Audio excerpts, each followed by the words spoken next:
तुमचं म्हणणं अगदी खरं आहे.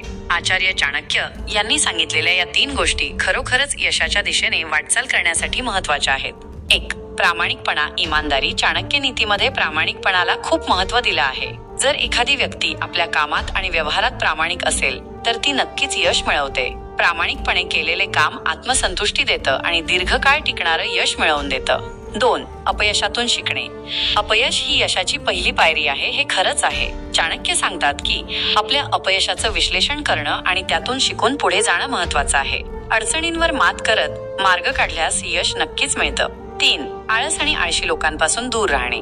आळस माणसाचा शत्रू आहे आणि आळशी लोकांसोबत राहिल्यास आपल्या ध्येयांवर नकारात्मक परिणाम होऊ शकतो. त्यामुळे उत्साही आणि सकारात्मक लोकांसोबत राहून आपल्या ध्येयावर लक्ष केंद्रित करणं आवश्यक आहे. या व्यतिरिक्त तुम्ही नमूद केल्याप्रमाणे चाणक्य शारीरिक आणि मानसिक तंदुरुस्तीवरही जोर देतात. तसेच मूर्ख लोकांपासून दूर राहण्याचा सल्ला देतात, कारण त्यांच्यामुळे आपल्या कामात आणि जीवनात अडचणी निर्माण होऊ शकतात. चाणक्य नीतीतील या शिकवणी जीवनात यशस्वी होण्यासाठी निश्चितच उपयुक्त ठरतात.